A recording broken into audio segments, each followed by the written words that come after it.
All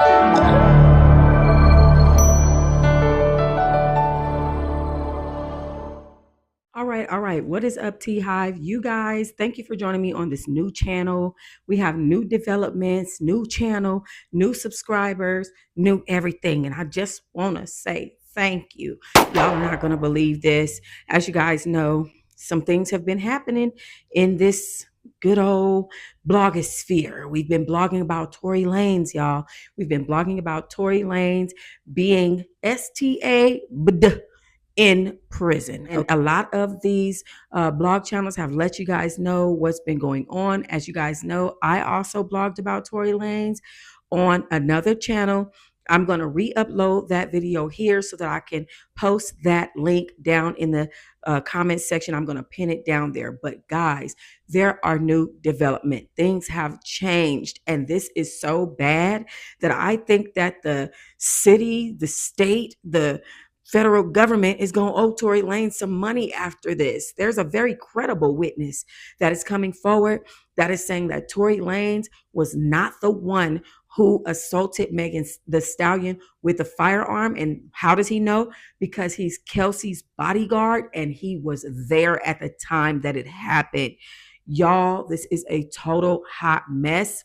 Now, if in fact Tory Lanez has gone to prison for no reason as an innocent man and continue to get sanctioned and have to pay these fees, and then on top of that, this man has been assaulted, has had institutional violence while he's been in this situation, we are doing bad. That is not good. That is bad. It's like, what did I go through this for?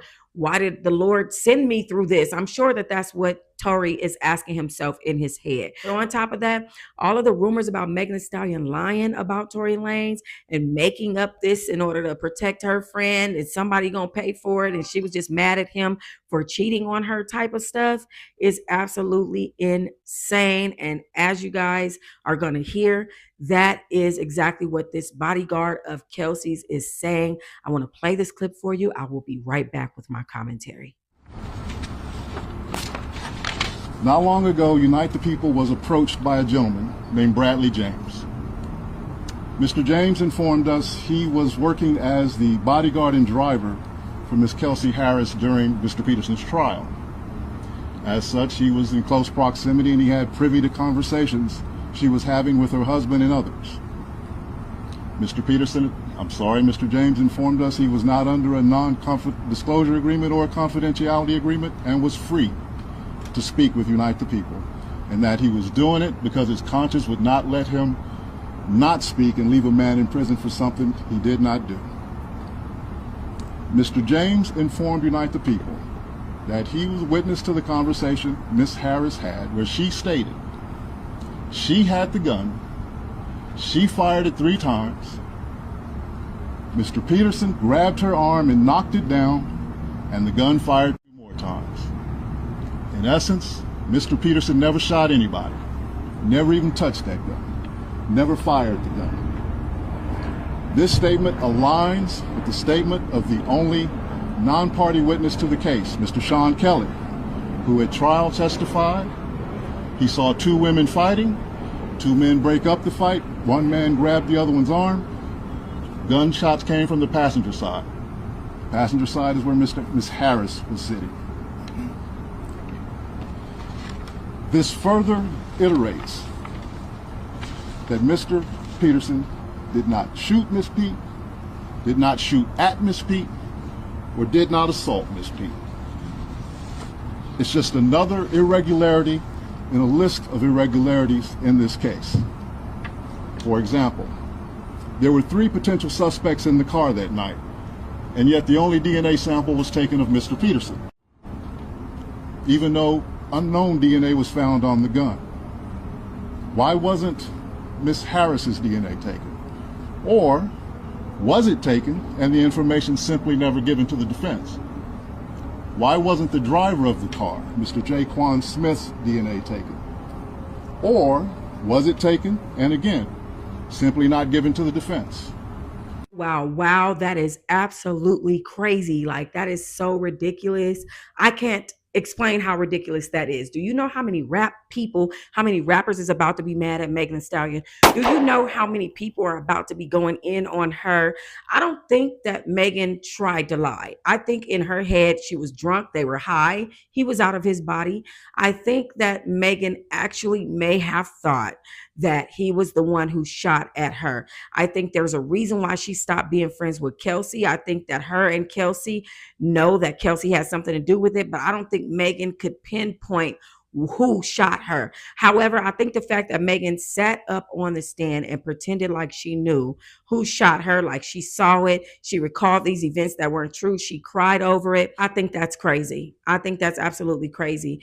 And this bodyguard, this representative for this bodyguard is absolutely right. Kelsey Nicole there was a video where she spoke and she said, you would have done the same thing too. I feel like those two were fighting, okay, based on what I'm hearing.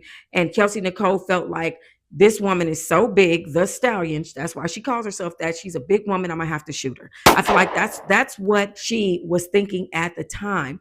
Now, where it is sad at is where Tory Lanez has said over and over again, I'm innocent. They got me on trial. I'm going to beat this. And he really thought he was going to beat it because he was confident that he was innocent. And now look what happened. Now it's coming out that not only the account of the witness, but also the account of the bodyguard that was there at the time spoke on the incident and said that Daystar Peterson, Tory Lanez, never ever came in contact with his hand with that weapon.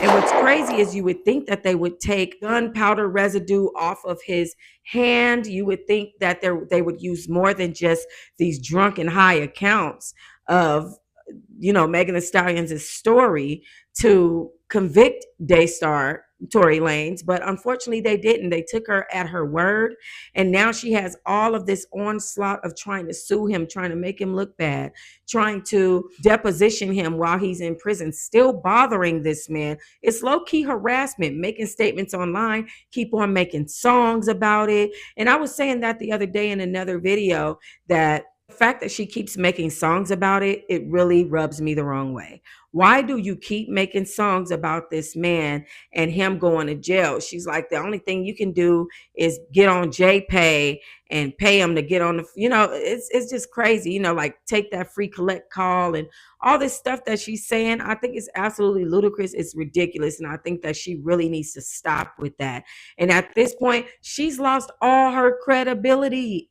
Like she has nothing left. Literally, she has zero credibility left. And I just feel like, girl, what in the world did you do? Absolutely ridiculous. This is the reason why a lot of people say it's always them type of women, and y'all know what I'm talking about, trying to send those type of men to jail. It's always us. And that's what they say. And it's just this looks so bad on Megan Thee Stallion that it's absolutely just gobsmacking. And now I'm wondering, is the state of California going to try Kelsey Nicole? Because if her bodyguard and the witness have accounts that she's the one who actually fired this firearm, then she should be the one getting arrested next. And I feel like she needs to be afraid, because sometimes when you're dealing with DV or combat like that, even if the witness doesn't want to testify against you, the state will still proceed with charges against you and with the evidence that they have to present to the court. So I feel like Kelsey Nicole should be afraid for her life, specifically with the statements of her bodyguard. Now, clearly she's had a falling out with her bodyguard. Lord knows, God bless y'all for that, because at the end of the day, if she would not have ever fallen out with her bodyguard, we would not know any of this. And that's where the situation gets a little bit sticky. Let's say that Kelsey Nicole goes to court and the bodyguard begins to speak. It could look like, okay, that he's just playing get back because he's upset with her. He's a disgruntled employee. So it's a kind of a weighing balance. Is it, isn't it? I don't know. I can't call it, but let me know. Do you think that the state of California is going to pursue charges against Kelsey Nicole based on these new developments? Do you think that Daystar Peterson is going to be getting out of prison sometime soon, specifically because he has these injuries and now they're liable because people are saying that he's innocent? Or do you think that they're going to continue to make him serve his sentence And I don't know, maybe they should open a new investigation. What do you think? Leave comments. Thanks for watching. I'll see you on the next one.